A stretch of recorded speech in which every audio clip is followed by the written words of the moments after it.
Nous laissons derrière nous tout ce que nous avons de plus cher. Enfants, épouses, amis, pères et mères. Fièrement, nous répondons à l'appel du devoir. Pour que les déplacés et les réfugiés rentrent à la maison. Pour que nos enfants reprennent le chemin de l'école. Pour que jaillisse la lumière de la réconciliation entre les peuples, pour le Mali, pour la patrie. Cette voie, nous l'avons choisie, au prix de nos vies. Nous défendrons nos couleurs, et si nous laissons derrière nous veuves et orphelins, nous vous prions, prenez soin d'eux.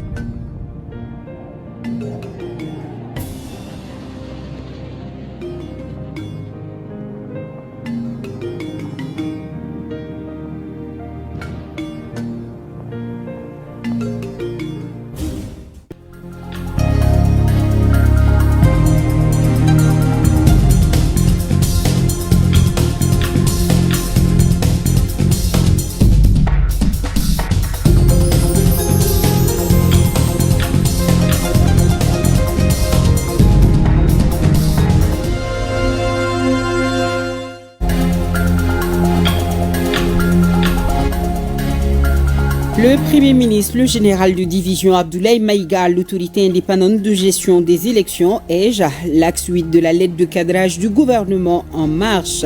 Il s'agit de la création des bonnes conditions de travail en vue de réussir les prochaines élections dans la transparence et l'apaisement. Toujours avec le Premier ministre, chef du gouvernement, le général de division Abdoulaye Maïga a présidé la cérémonie d'ouverture des journées économiques du Burkina Faso au Mali. Bamako abrite l'événement depuis ce lundi. Les initiateurs veulent mettre en corrélation les acteurs des secteurs privés de nos pays AES pour nouer ou du moins consolider les partenariats et la coopération. Les FAMA neutralisent plusieurs leaders terroristes à Tinzaouaten. C'était au cours d'une opération spéciale d'envergure tenue hier dimanche. Nous allons pour vous retourner sur les faits dans ce journal avec Ibrahima Traoré. 16e conférence des parties à la Convention des Nations Unies sur la lutte contre la désertification. La COP16 se tient à Riyad, la capitale saoudienne. Les travaux ont démarré ce lundi 2 décembre avec comme ambition d'apporter des réponses adéquates à la crise grandissante liée à la dégradation des terres et aux sécheresses. On fera le point avec nos envoyés spéciaux Adibou Koulibaly et Abou Kone. C'était là le sommaire. Bonsoir à tous, merci de nous suivre et bienvenue aux informations que nous commençons avec ces images. La tradition bien respectée à Koulouba, il s'agit de la montée des couleurs à chaque premier lundi du mois en présence du général d'armée Assimi Goïta, président de la transition. C'était donc ce matin à Koulouba.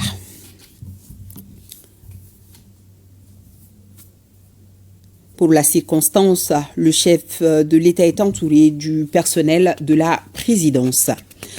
La montée donc des couleurs ce matin à Koulouba, chaque premier lundi du mois, en présence du général d'armée Assimi Goïta, président de la transition, entouré pour la circonstance du personnel de la présidence. Le rendez-vous mensuel de ces devoirs patriotiques institués par les autorités de la transition également respectés à la primature. Présent le général de division Abdoulaye Maïga, chef du gouvernement. Il s'agit encore de la montée des couleurs.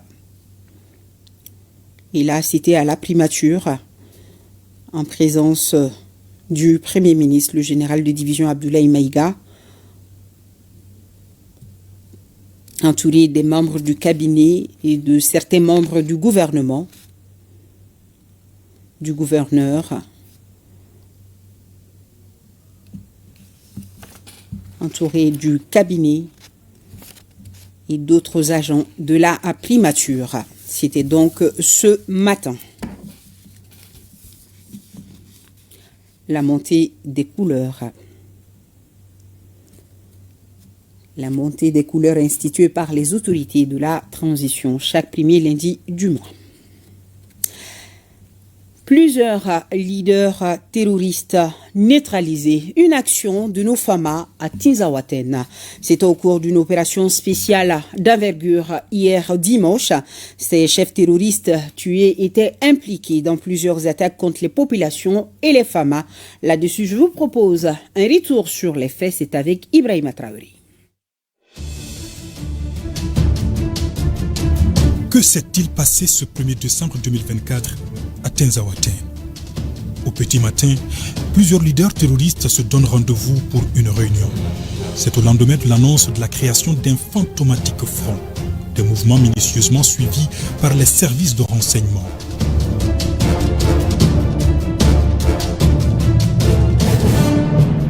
Après recoupement d'informations solides, l'état-major général des armées ordonne une opération spéciale de grande envergure.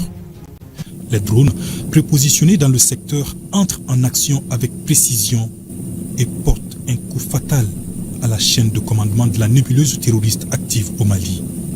Le bilan est lourd, très lourd côté ennemi, avec la neutralisation des cadres comme Shogib Ag Atahar, Al-Baraka Ag Al-Faki, Moussa Ag Baïdiknan, Bachara Ag Ahmed, Fahad Ag Al-Mahmoud, Mohamed Ag Asherif Dimafik, Sidi Agbaï et Jamal Ag Al-Baraka.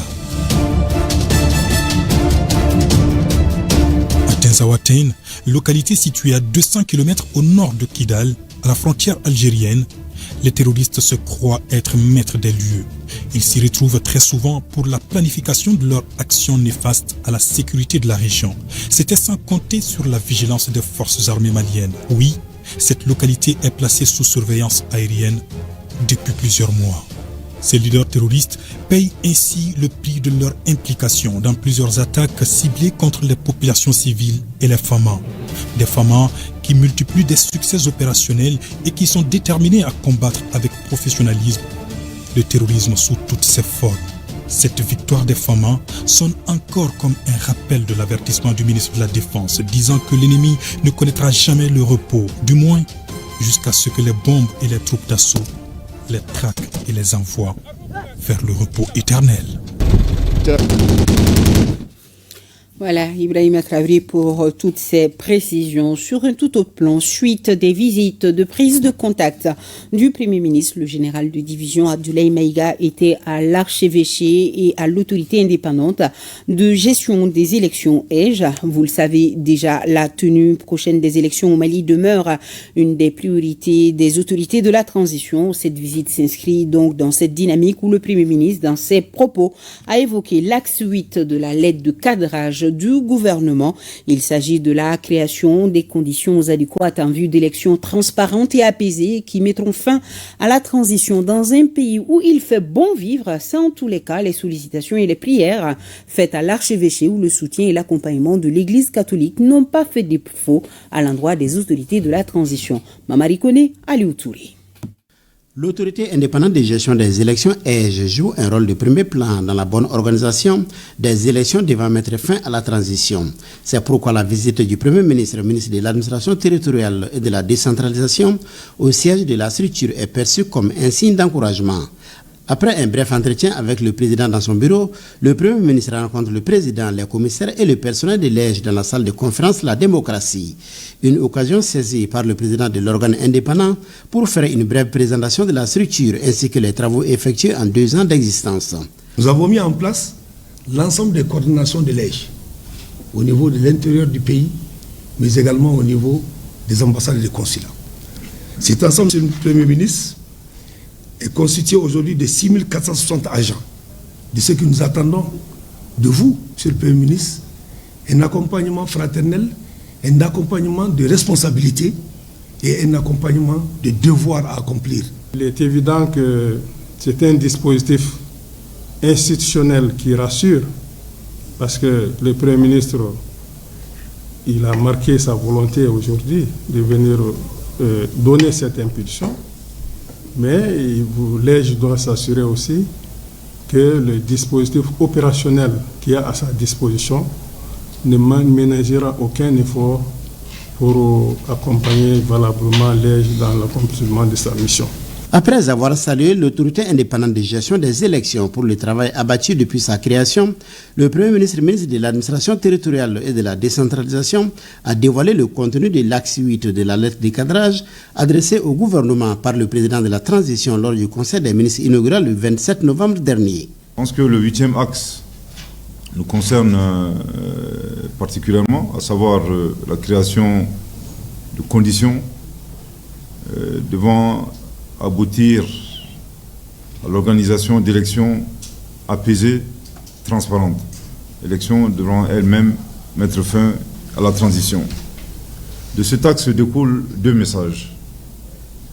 Le premier message, son Excellence le chef de l'État, le général d'armée Assimi Goïta, réitère ainsi son attachement au retour à un ordre constitutionnel, pas n'importe lequel, un ordre constitutionnel apaisé et sécurisé. Et le second message, en insistant sur la création de conditions que nous devons créer, le chef de l'État nous invite à beaucoup plus de synergie bien entendu dans notre démarche. Et je voudrais rassurer l'opinion nationale, internationale, que dans cette mission qui nous a été confiée, nous allons faire l'effort d'aller vite. Mais nous allons faire beaucoup attention à ne pas confondre la vitesse et la précipitation. Le chef du gouvernement a invité l'ensemble des acteurs du processus à une synergie d'action et à la bonne collaboration pour l'atteinte de l'objectif. Notre présence ici ce matin rentre dans ce cadre. C'est déjà pour vous réitérer nos vives félicitations. Je le dis avec la plus grande franchise. Je pense que dans l'histoire électorale dans le monde, il est rare de voir une structure qui a été créée en moins d'un an et qui arrive, et en tout cas qui a réussi à engranger autant de succès. Ceci montre à suffisance que notre pays regorge suffisamment de talent, suffisamment d'expertise, et ceci est à mettre au compte de l'actif du président de l'EJ et bien entendu de tous les commissaires de cette structure. Afin que les élections soient apaisées et transparentes, il faut une grande collaboration, une franche collaboration entre nos structures. Également l'implication de tous les acteurs. Je pense en particulier ici aux partis politiques et aux acteurs de la société civile. Mais je pense qu'à la fois l'EJ et le ministère de l'administration territoriale et de la décentralisation, nous allons poursuivre et faire l'effort de les inviter à nous accompagner, disons, dans l'atteinte de cet objectif qui nous a été assigné. Quelques instants après, le général de division Abdoulaye Maïga s'est rendu à l'archevêché de Bamako. Objectif, prendre contact avec l'Église catholique, demander son accompagnement et solliciter des bénédictions pour le pays. Le Premier ministre en a profité pour féliciter l'Église catholique pour la bonne organisation du pèlerinage de Kita. Monseigneur Robert Sissé et son équipe ont salué cette démarche combien significative du Premier ministre avant de faire des bénédictions pour les autorités et le pays. La paix, de la non-violence, du respect de la vie. Et nous allons poursuivre avec le Premier ministre. Le général de division Abdoulaye Maïga a présidé la cérémonie d'ouverture des journées économiques du Burkina Faso au Mali au nom du président de la transition, président de la Confédération des États du Sahel. Bamako abrite l'événement. Depuis ce lundi, les initiateurs veulent mettre en corrélation des acteurs des secteurs privés de nos pays AES pour nouer ou du moins consolider les partenariats et la coopération. La synthèse du discours d'ouverture du Premier ministre est avec Mamari Koné et Aliou Touré. En organisant à Bamako la première journée économique du Burkina Faso au Mali, la contribution à la mise en œuvre de la feuille de route est éclatante. Bien entendu, feuille de route de la première année de la Confédération des États du Sahel. Je voudrais, Madame l'ambassadeur, vous remercier pour cette initiative innovante. Je pense que le ministre de l'Industrie et du Commerce a bien situé le contexte. À cet effet, je voudrais saluer les thèmes choisis pour ces premières journées qui cadrent parfaitement avec les objectifs de développement de l'espace confédéral voulus par les trois pères fondateurs de la Confédération des États du Sahel. Il est important de rappeler que le paramètre, en tout cas choisi conformément à leur vision, c'est de travailler à la fois sur les aspects de diplomatie, sur les aspects de défense et des aspects de développement. Mesdames et messieurs, le Burkina Faso, le Mali et le Niger, 3 pays frères et amis, liés à la fois par l'histoire et la géographie, la culture, les valeurs et un destin commun. L'ouverture ce matin des travaux des journées économiques du Burkina Faso au Mali concrétise cette vision et les orientations de nos dirigeants. Je rappelle bien que le contexte actuel est bien entendu peu reluisant, car nos pays traversent un contexte sécuritaire assez particulier, mais grâce à leur engagement, grâce à l'abnégation de nos forces de défense et de sécurité, nous sortons de cette situation malencontreuse. Les défis sur le plan politique et économique avec des conséquences drastiques sur nos populations. Et on le sait, ça a été rappelé à plusieurs occasions par nos chefs d'État, le recul n'est plus permis. Ce qui requiert de nos États le renforcement de la coopération dans tous les domaines, y compris le domaine économique et une solidarité accrue. Je n'ai nul doute que dans l'esprit de fraternité, d'amitié sincère et franche, les présentes journées seront le cadre idéal de mener des réflexions, procéder à des échanges d'expériences pour afin aboutir à la formulation des recommandations à même d'insuffler une nouvelle dynamique à notre coopération et au développement économique de notre espace confédéral. Une initiative innovante de la représentation diplomatique du pays des hommes intègres au Mali, ces journées économiques du Burkina Faso au Mali. 3 jours durant, au CICB, les opérateurs économiques ainsi que les structures opérationnelles de l'espace AES vont présenter les opportunités d'investissement du Burkina Faso et les pays de la Confédération AES et aussi susciter des intentions de partenariat entre les participants. Seydou Traoré. Les journées économiques du Burkina Faso au Mali sont désormais le rendez-vous annuel d'échange des acteurs économiques des pays de l'AES.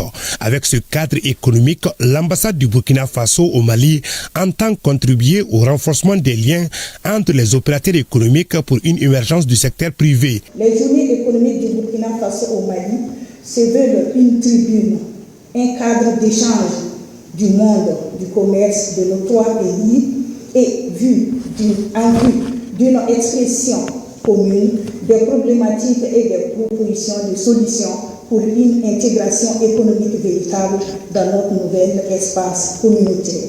Ces journées constituent un tremplin pour le secteur privé des 3 pays de l'AES d'exposer leur savoir-faire en vue d'amorcer un modèle de développement endogène. Nous avons besoin d'une économie organisée, d'une économie vraiment qui peut concurrencer effectivement ceux qui sont là en train de nous envahir. Nous voudrions bien que ce soit des opérateurs économiques de nos 3 pays qui conduisent certaines unités industrielles, certains commerces. La Confédération des États du Sahel a été créée et le modèle de développement économique retenu, c'est un développement endogène. Et ce développement endogène exige que nous fassions des réflexions afin d'aboutir à un schéma de développement qui prend en charge nos réalités socio-économiques. C'est pourquoi l'organisation de ces journées vont permettre de jeter les bases de ces réflexions-là afin que nous puissions, à travers ce développement endogène, avoir la capacité de produire nos biens de consommation, nos biens de service et nos biens d'équipement. Véritable espace de donner et de recevoir, ces journées économiques du Faso au Mali offrent une visibilité aux entreprises des 3 pays avec des opportunités dans le domaine de l'agrobusiness, de l'agroalimentaire, des mines, du transport, des BTP, de l'artisanat, des banques, entre autres. Et sont des cadres vraiment propices pour échanger sur les développements réels et les potentiels qui existent dans nos différents pays, États de la Confédération. Nous aurons du temps à pouvoir atteindre nos objectifs. Notre présence à cette journée symbolise notre ferme adhésion à toutes les initiatives et pouvant contribuer et à fédérer les énergies pour un développement endogène de nos 3 pays dans une option de véritable souveraineté alimentaire. Cette journée représente une importance capitale pour COGEV parce que nous avons salué l'initiative qui a été prise par Madame l'ambassadeur de Burkina au Mali, qui permet de fédérer, d'intégrer différents opérateurs économiques. Panel, échange entre professionnels du monde du commerce, visite de structures socio-économiques, exposition, vente des produits de l'AES sont les activités concoctées pour les journées économiques du Burkina Faso au Mali.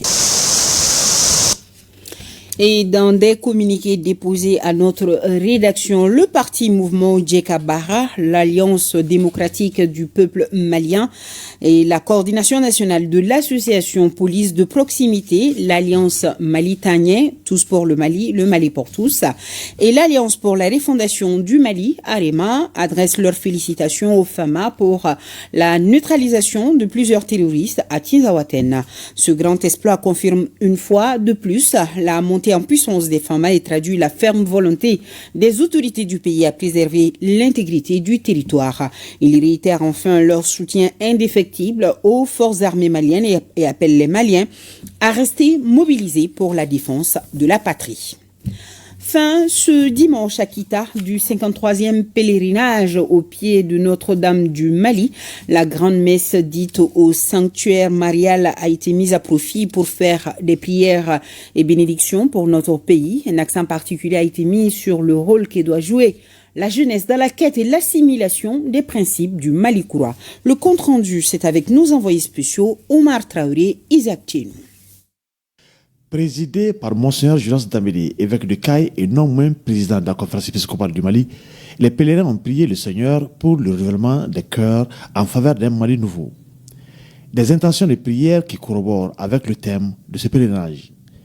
Dans son homélie, Monseigneur Jonas Dambélé a surtout invité les jeunes pour plus d'engagement pour le Mali Koura. Il a aussi demandé à la jeunesse d'éviter la facilité. Pèlerins de Kita 2024, à travers vous, Dieu invite tout notre peuple et particulièrement la jeunesse à comprendre que l'individualisme, l'appât du gain facile, l'instrumentalisation des religions, le banditisme et le terrorisme limitent les possibilités de changement des cœurs dans notre pays aujourd'hui. À travers vous, chers pèlerins, Dieu invite tout notre peuple à faire ressurgir pour l'amour de notre pays le Maya, la bravoure dans le labeur, l'honnêteté, la vérité, vieille richesse de nos familles, de nos communautés et villages. Le représentant de l'AGMPM, Pascal Dlamélé, a invité à l'union pour le renouvellement du corps de Christ. Nous avons un message de l'union, de l'unité du corps de Christ. Que ce soit catholique, protestant, nous sommes un. Comme je l'ai si bien dit, nous sommes du même nom de famille et nous devons marcher ensemble, nous soutenir.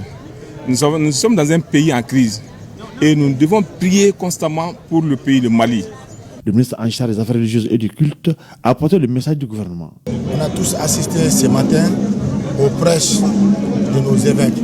On a tous assisté aux différentes orientations données par l'Église. Ça veut dire que ça va avec la droite ligne de la vision de la transition et de son excellent chef de l'État.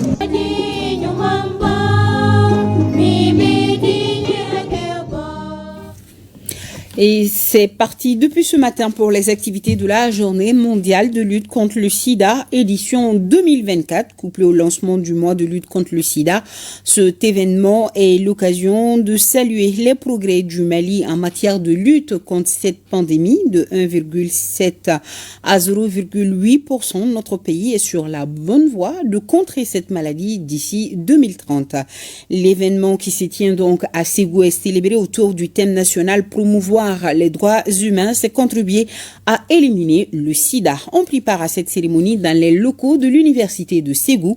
Des milliers de jeunes, des acteurs de la santé, ceux de la société civile, leurs partenaires aux côtés de 6 membres du gouvernement et des autorités régionales de Ségou. Juste après la cérémonie de lancement, les membres du gouvernement se sont rendus au CCRF de Fana, un bon élève en matière de prise en charge des personnes vivant avec le VIH-Sida.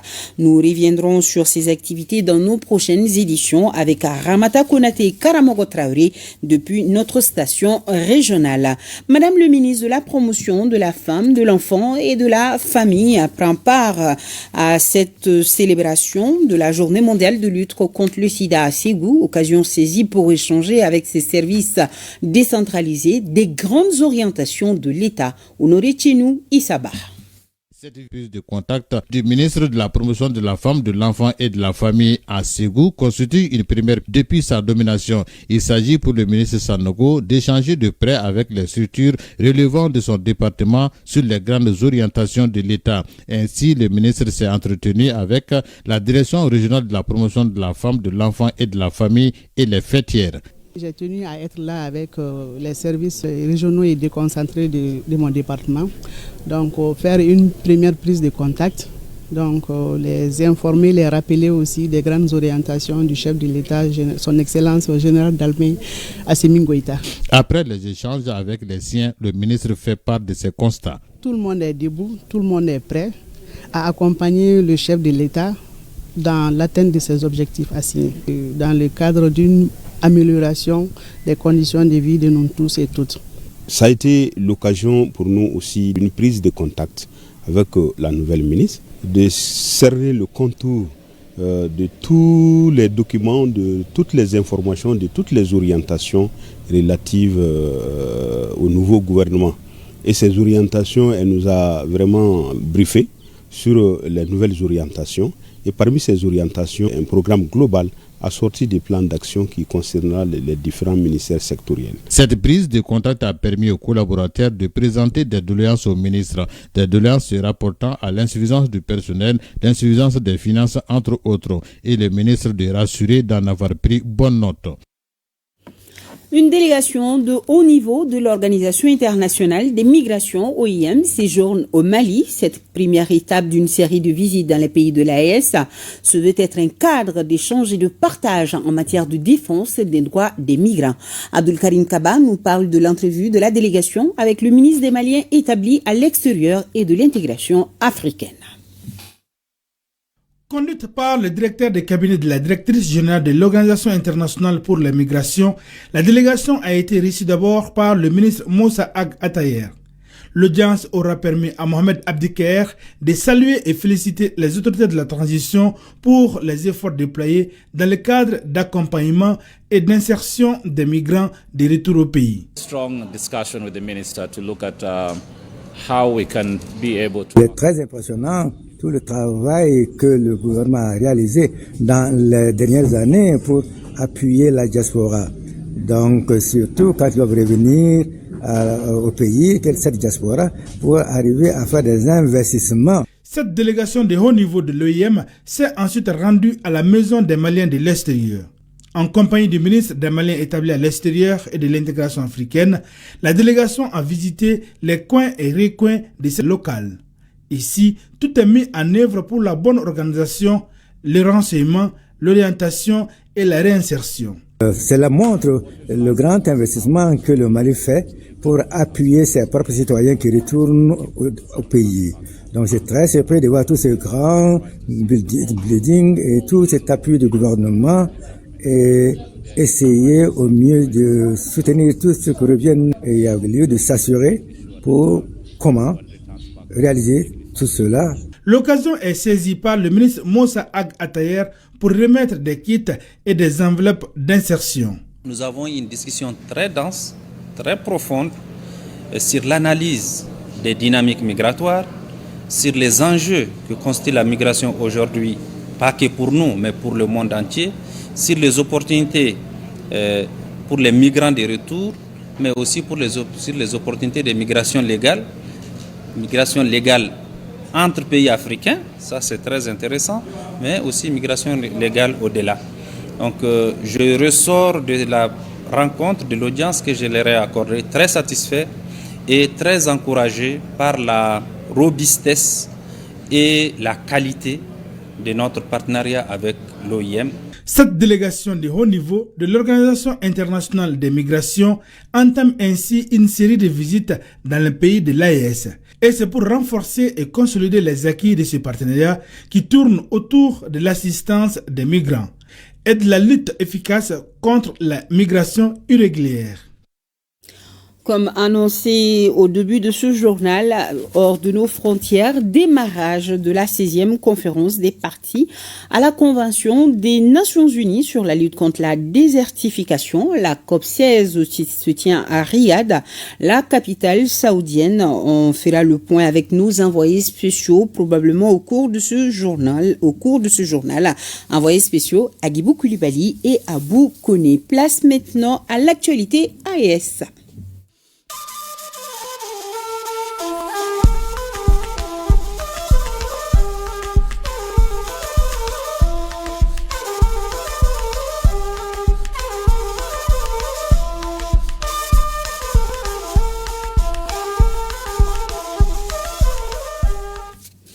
Ouverture à Bamako du deuxième forum quadripartite de haut niveau des régulateurs de médias des pays membres de la Confédération des États du Sahel et la Guinée, organisée par la Haute Autorité de la Communication du Mali. Cette rencontre vise à aborder les conséquences néfastes liées à la désinformation et le rôle remarquable des régulateurs des médias, surtout en temps de crise. Aussi, le rendez-vous de Bamako des spécialistes du domaine est d'assurer une régulation harmonieuse et efficace des médias en période de transition.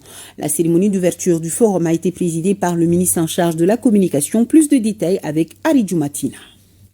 Rencontre sous-régionale de haut niveau à Bamako sur les défis liés à la régulation des médias en temps de crise. Les autorités de régulation du Niger, du Burkina Faso, de la Guinée et du Mali se retrouvent à la faveur de la deuxième édition du Forum quadripartite des régulateurs de la communication de la Confédération des États du Sahel pour réfléchir sur les dangers liés à la désinformation et le rôle combien important des régulateurs en temps de crise. La régulation des médias pendant les périodes de crise reste complexe, sensible notamment en termes de contrôle de la désinformation, de protection des journalistes et de respect de la liberté de presse, mais aussi la stabilité des États. Le présent forum doit amener, entre autres, les participants à partager leurs expériences. La guerre informationnelle à laquelle font face nos États exige de nous un sens de régulation, des ripostes à hauteur des atteintes graves à l'unité et à la cohésion sociale dans nos pays. Nous avions réaffirmé notre engagement à protéger et à promouvoir la liberté de la presse, à une seule condition, que cette presse soit indépendante mais suffisamment responsable. Et c'est pour ça, dans les lois qui créent les instances de régulation, le législateur a prévu des sanctions.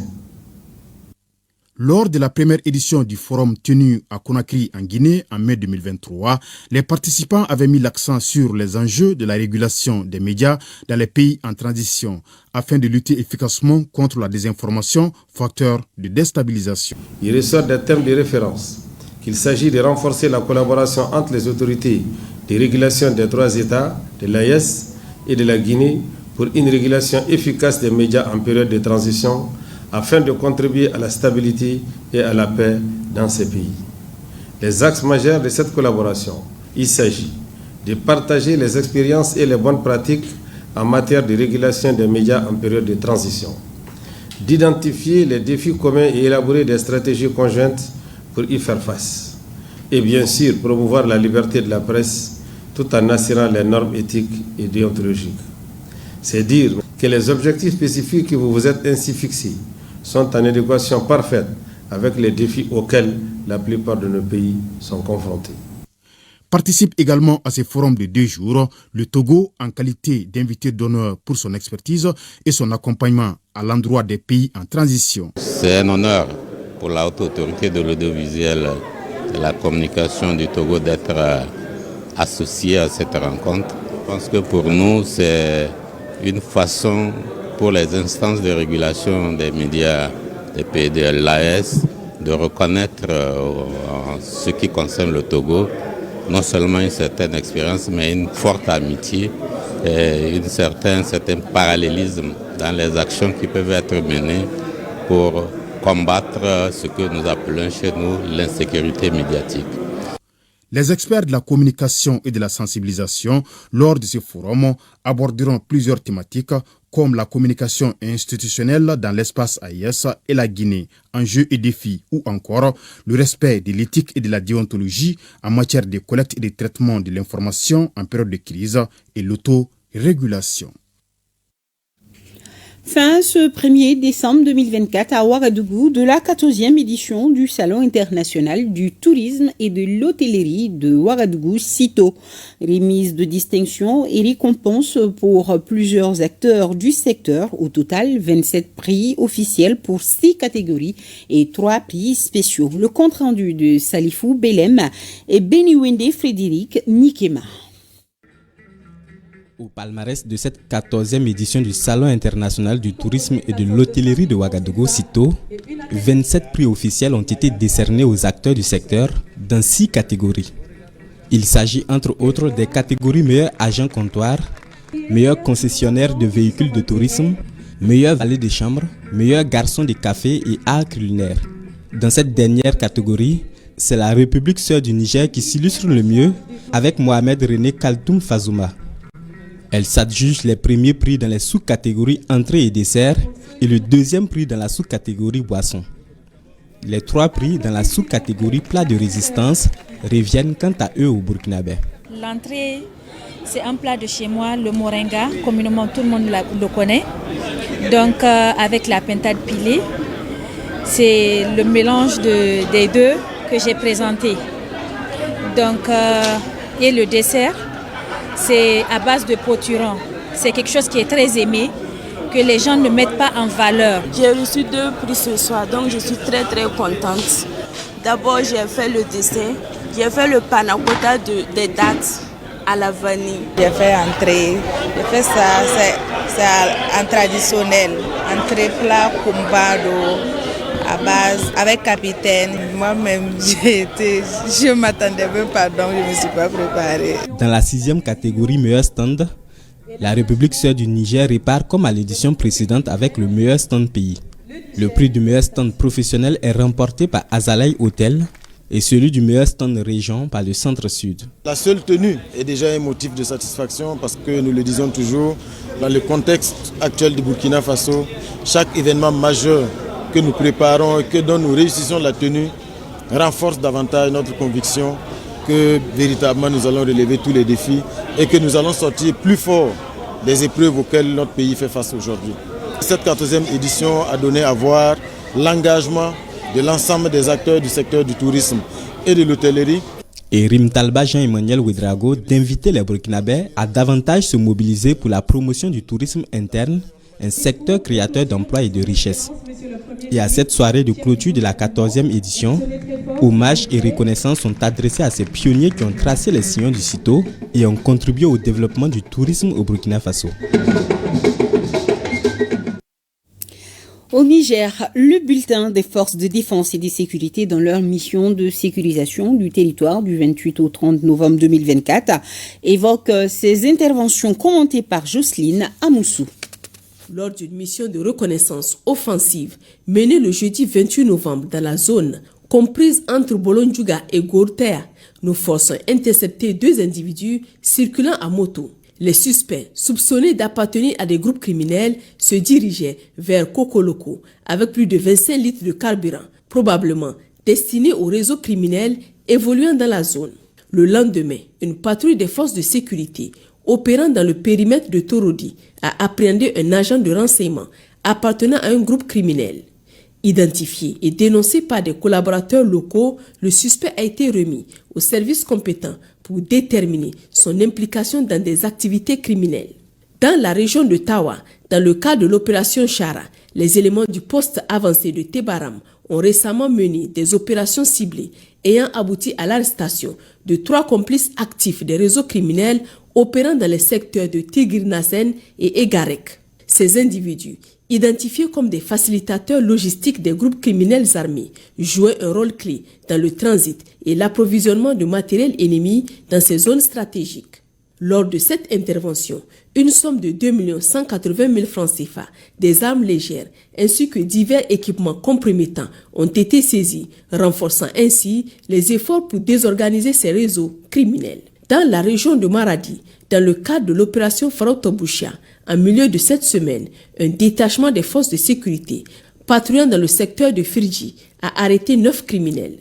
Identifiés et dénoncés par leurs victimes, ces individus appartiendraient à un réseau criminel organisé, spécialisé dans le vol de bétail, de céréales et d'autres objets de valeur sous menace armée. Les intéressés ont été remis à la brigade de gendarmerie de Madaroufa pour les besoins de l'enquête et la poursuite des procédures judiciaires.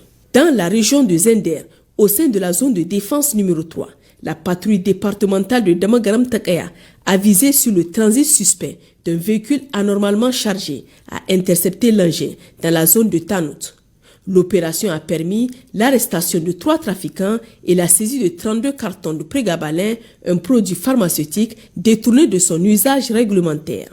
Dans la région d'Agadez, dans le cadre de l'opération Garkwa, dans la matinée du jeudi 28 novembre 2024, suite à des renseignements signalant une attaque menée par des bandits armés contre 2 véhicules Toyota en provenance de Tabarakat, une unité des forces de défense et de sécurité est intervenue rapidement pour déjouer l'attaque. La poursuite engagée contre les assaillants à moto n'a pas permis de les interpeller, mais les a contraints à abandonner 2 motocyclettes et 5 téléphones portables avant de s'échapper. Les enquêtes sont en cours pour leur interpellation future après exploitation par les services spécialisés de leurs téléphones.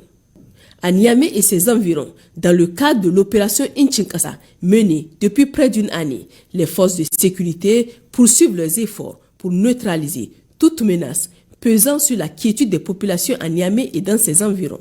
Au cours de ces dernières 72 heures, les patrouilles et les fouilles de véhicules ont permis l'interpellation d'un présumé terroriste, la saisie de 40,5 cartons de cigarettes de contrebande, la confiscation de plus de 975 litres d'essence destinés à des activités illicites.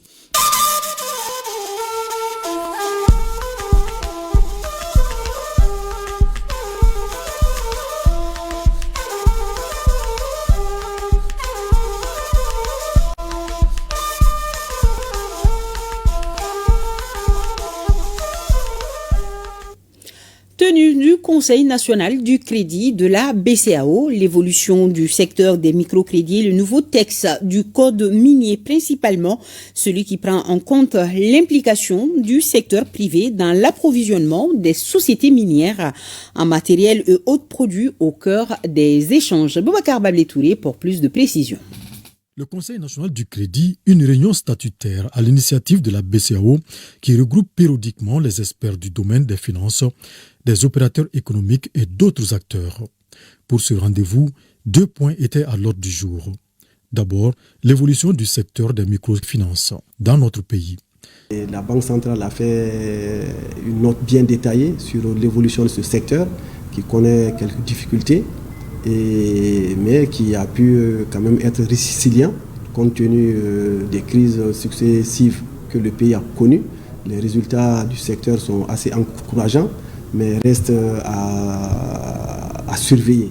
Donc nous nous sommes dit quelles pouvaient être les mesures d'accompagnement que non seulement la Banque centrale pouvait mettre en place, mais également l'État du Mali à travers donc la cellule de surveillance du secteur de la microfinance.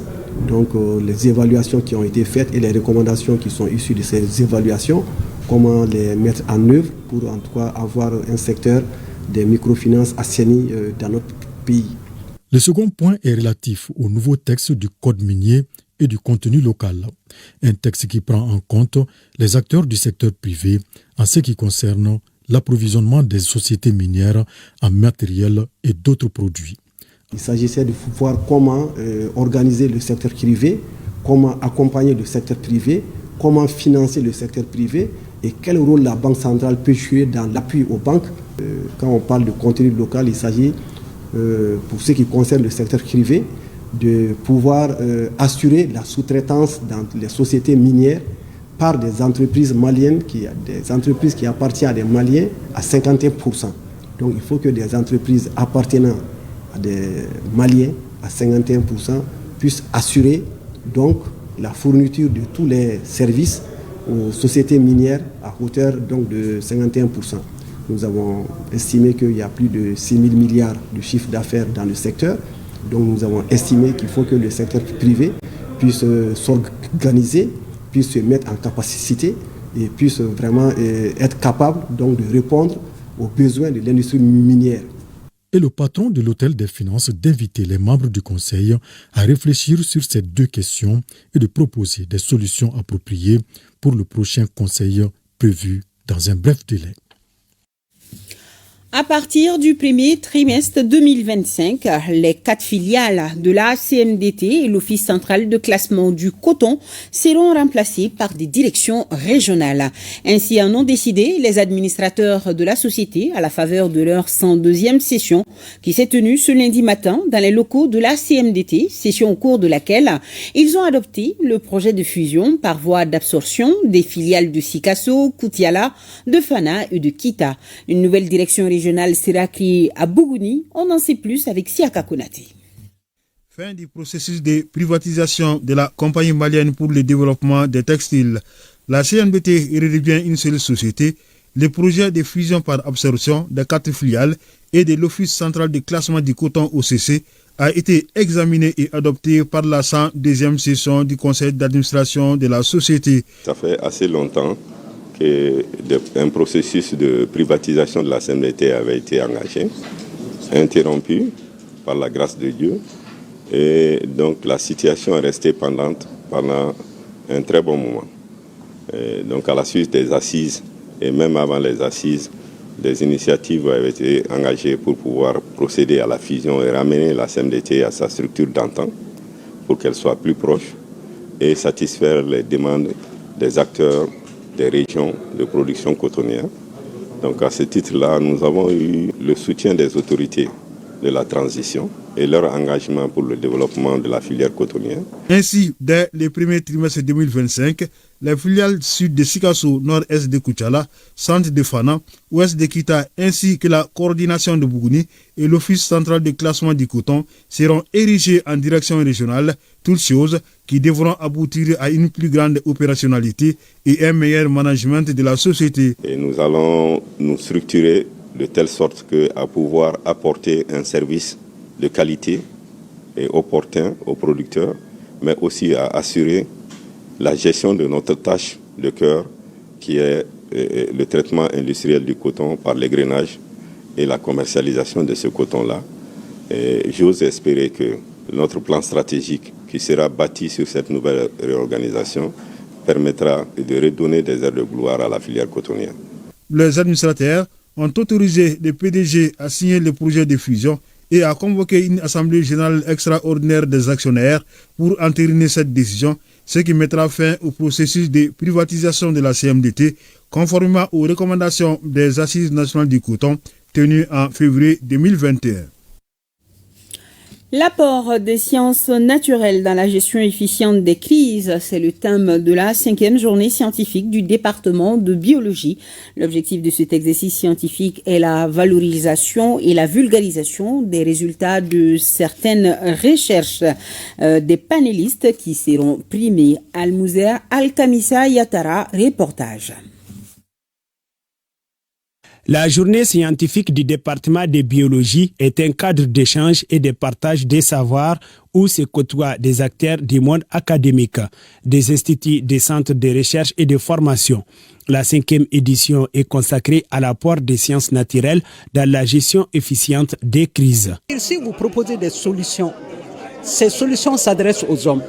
Il faut aussi connaître les hommes dans leurs pensées, dans leur ambition et dans leur devenir. En mettant les deux ensemble, on peut aller vers une gestion efficiente des crises. Et c'est ça le rôle des sciences naturelles. Parce que si les sciences de la nature ne font pas ce qu'ils doivent faire, ça voudra dire qu'il y aurait beaucoup de crises. Et beaucoup de crises peuvent être empêchées par l'action des sciences de la nature. Si nous agissons vite en tant que naturalistes, on peut sauver le climat. Ainsi, 157 résultats des recherches feront objet de discussions au cours de cette 5e journée scientifique du département de biologie. L'objectif de cet exercice reste la valorisation et la vulgarisation des résultats des recherches. Oui, à cette 5e édition, nous avons la participation de 6 pays frais, la participation des universités sœurs de la Guinée-Conakry, du Burkina Faso, de la Côte d'Ivoire, du Togo et du Bénin. L'un des objectifs aussi de ces journées scientifiques, c'est d'inculquer, n'est-ce pas, la curiosité scientifique, inviter, n'est-ce pas, les jeunes à aller vers la science. La commission d'organisation de la 5e journée scientifique du département de biologie pour encourager l'excellence et l'éducation scientifique a décidé de remettre des prix pour les meilleures communications dans les groupes thématiques, à savoir sciences agronomiques, microbes et santé humaine, biochimie, microbiologie et nutrition, et enfin écologie, eau et environnement. Regardons à présent la 9e session du comité de pilotage du projet d'amélioration du secteur de l'électricité au Mali, PASEM. Un reportage de Ibrahim Kaoukonati. Il s'agit pour les participants de cette 9e session du comité de pilotage du PASEM d'adopter le compte rendu de la 8e session, d'examiner l'état de traitement des recommandations et l'état d'avancement du projet, d'examiner et d'adopter le projet du programme de travail et du budget 2025.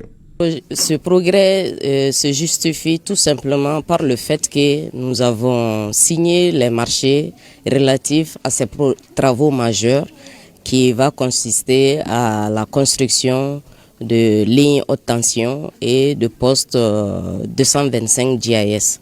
Nous avons modernisé considérablement les activités au niveau de ces postes-là en apportant vraiment de nouveaux transformateurs. Ces travaux ont apporté un progrès consistant dans les réalisations du PASEM. Financé par la Banque mondiale et le gouvernement de la République du Mali, le PASEM s'inscrit dans le cadre de la stratégie de développement du secteur de l'énergie électrique au Mali.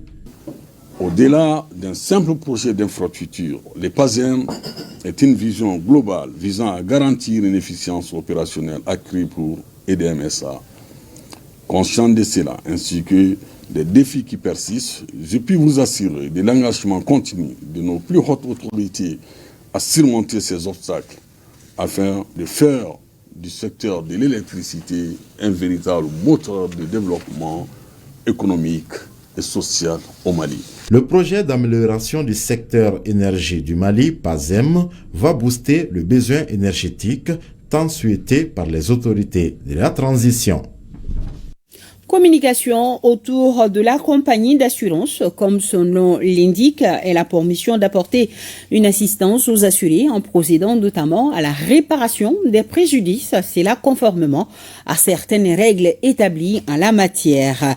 C'est là conformément donc à certaines règles établies en la matière. Pour expliquer les mérites de l'assurance, le réseau de l'entreprise en Afrique de l'Ouest en parle dans son CEO Talks, un cadre d'échange et de partage d'expériences susceptibles de contribuer à vulgariser donc les avantages des assurances. Tchemrokunati.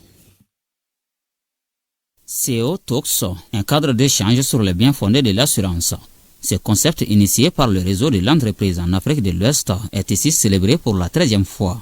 Pour la présente édition, le choix a été porté sur Bekiri Magangile, directeur général d'une compagnie d'assurance de la place, pour partager son expérience avec l'assistance. L'assurance est un mécanisme par lequel on mutualise les risques auxquels sont exposées les personnes physiques ou morales qu'on appelle assurées, et moyennant le paiement d'une cotisation qu'on appelle également prime, avec à la clé la promesse que l'assureur fait de faire face aux conséquences financières en cas de réalisation des risques. Comme à l'accoutumée, la rencontre enregistre des témoignages sur la question. C'est le cas d'une nommée Omontier Koulibaly, gérante d'une entreprise privée de la place spécialisée dans la transformation agroalimentaire. Nous avons eu à assurer nos magasins de stockage des intrants agricoles et une fois nous avons été touchés par l'inondation. Ils sont venus faire le constat, identifier les dégâts matériels et tout. Et puis après, on s'est vu, on a échangé et ils ont commencé les remboursements. Cependant, certains assurés retiennent de leur compagnie d'assurance un souvenir peu satisfaisant. Ils se plaignent d'une certaine lenteur dans la réparation des préjudices causés. Dr Ibrahim Sango, médecin radiologue, en fait partie. En 2023, Mon épouse a fait un accident. La police a vraiment suivi tout ce qui s'est passé.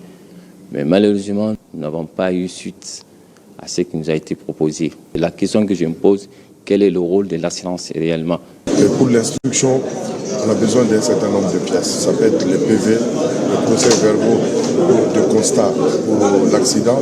Ça peut être l'obtention d'un rapport d'expertise médicale quand ça est blessé. Des documents qui nécessitent un temps de traitement. L'essentiel pour nous, c'est de travailler sur déjà le respect des engagements. Le respect des engagements tout en tenant compte du délai de réparation des dommages causés. C'est à ce prix qu'assureurs et assurés feront une convergence des vues.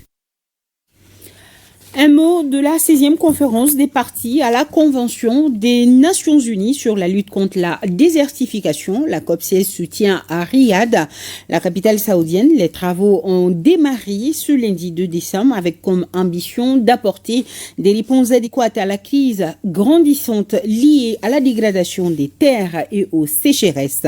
On fait le point avec nos envoyés spéciaux Agibou Koulibaly à Boukoné. Après Cali et Bakou, c'est à Riyad que s'ouvre la COP16, consacrée à la dégradation des terres. Lors de la cérémonie d'ouverture, le président sortant de la COP, Alain Richard Douahi, ancien ministre ivoirien des Eaux et Forêts, a passé le témoin à son successeur saoudien, Abdulrahman bin Abdul Mohsen Ali Fadili, ministre de l'Environnement, de l'Eau et de l'Agriculture. M. Douahi a exprimé sa confiance quant à l'engagement collectif dans la lutte contre la désertification, marquant les 2 années de son mandat comme une période d'efforts intenses pour un monde plus vert. De son côté, le nouveau président a remercié la communauté internationale pour sa confiance et a promis de travailler de concert pour atteindre les objectifs fixés. Dans son discours, Ibrahim Thiaw, secrétaire exécutif de la Convention, a rappelé l'importance d'une approche intégrée qui tienne compte des liens étroits entre désertification, perte de biodiversité et changement climatique.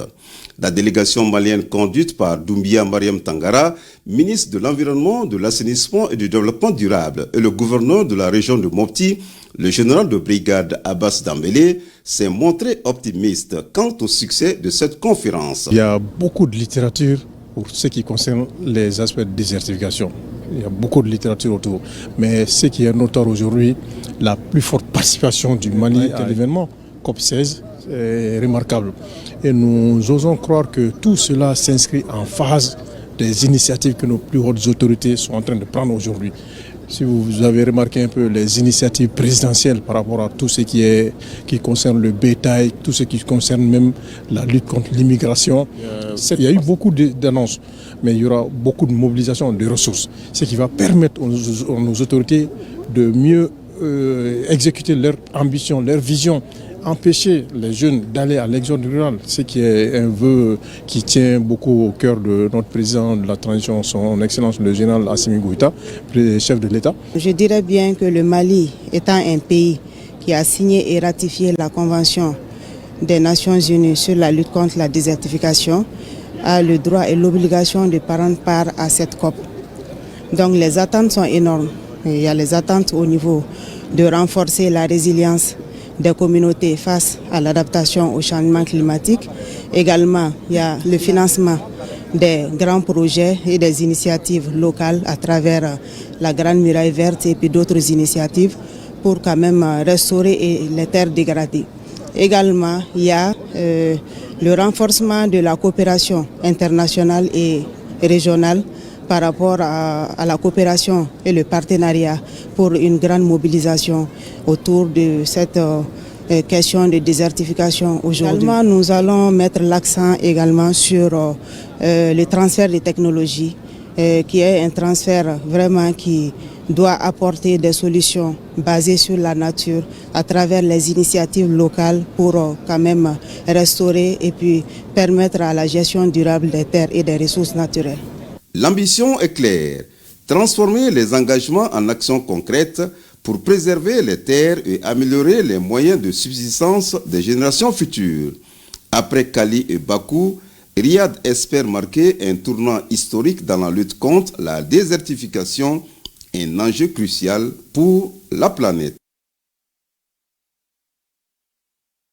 Retour au Mali, 300 millions de francs CFA, c'est le coût d'une donation composée de matériels médicaux, de consommables et de médicaments au profit du CCRF de Kati. Le geste est de la Fondation 221. L'initiative vise à renforcer le plateau du centre de santé, mais aussi renforcer la qualité de prestation en termes de besoins en médicaments. Moubacar Babletouri. Le début du bonheur, c'est la santé, a-t-on l'habitude de dire. Eh bien, la Fondation 221 décide de contribuer au bonheur de la population de Kati à travers cette importante donation au district sanitaire de Kati. D'une valeur de 300 millions de francs CFA, elle est composée de matériels médicaux, de consommables et de médicaments. Le geste s'inscrit dans le cadre d'une bonne collaboration entre la Fondation et les autorités du cercle de Kati. Pour nous, chacun a un rôle à jouer dans la construction de l'édifice national dans cette période difficile pour notre nation. C'est pour toute raison que nous avons décidé de soutenir le gouvernement dans le renforcement du plateau technique sur l'ensemble du territoire national du Mali. Ce don, en plus de renforcer la qualité du plateau technique du CCRF de Kati, va aussi combler le déficit en termes de médicaments dans le 10 centres de santé. Il y a des médicaments qui peuvent concerner toutes les spécialités. Donc j'ai eu l'honneur et le privilège de recevoir autant de toute l'équipe de santé du cercle. Mais après le dépouillement, nous allons voir comment utiliser de façon efficiente vraiment cette donation qui vient d'être faite. Notamment, il y a des médicaments pour certaines spécialités.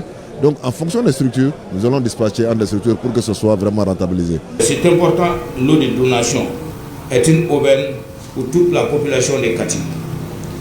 Surtout en cette période de situation difficile pour notre pays. Cette donation qui scelle est désormais partie.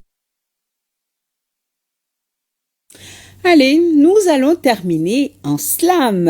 On va suivre cette conférence de presse animée par l'artiste Tatishka, la slameuse. C'est pour nous donner un avant-goût de son prochain album, Kouma, qui sera lancé lors d'un concert dédicace prévu le vendredi 13 décembre.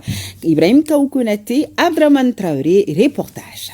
Pur produit de la 6e promotion du Centre de formation d'Islam au Mali, Takati Sempara, connu sous le nom de Tatishka la slameuse, propose aux fans et aux défenseurs d'Islam un album 100% slam intitulé Kouma, la parole. L'album Kouma survient suite à certaines péripéties qui se sont déroulées dans ma vie. D'abord, au prémices, je voulais être médecin. Et ça, c'était pas moi-même mes voeux, mais c'était des instructions données par mon frère. Et après l'obtention de mon bac, j'ai opté pour la faculté de médecine. Et malheureusement, je n'ai pas pu dépasser les caps du l'université. Et moi, je vais dire que c'est ce qui m'a vraiment empêché de réaliser ce rêve-là. Pour l'intituler Kouma. L'album comporte 16 titres. L'islam est un art qui permet aux jeunes de s'exprimer, de dénoncer les tares de la société. C'est aussi un puissant moyen de véhiculer le message pour sensibiliser la population. C'est l'une des personnes les plus déterminées que je connaisse parce que sortir de l'école d'islam et mettre en place un collectif et organiser avec des moyens du bord, des spectacles, surtout dans le domaine de l'humanitaire. Kouma est un album entièrement dédié au slam et la musique. Il est déjà disponible sur les plateformes de Bamako, dans la salle ciné magique ex-Babemba. Voilà, je vous l'ai dit, ça donnait un avant-goût et on avait la présence donc de Seka Rose et de Tatishka. Voilà, ça, c'est qui met un terme à ce journal. Merci de votre aimable fidélité. Je vous dis à demain, 20h, j'espère. Et un grand merci à nos téléspectateurs de Pékin et de Guangzhou. C'est en Chine. Bonsoir à tous.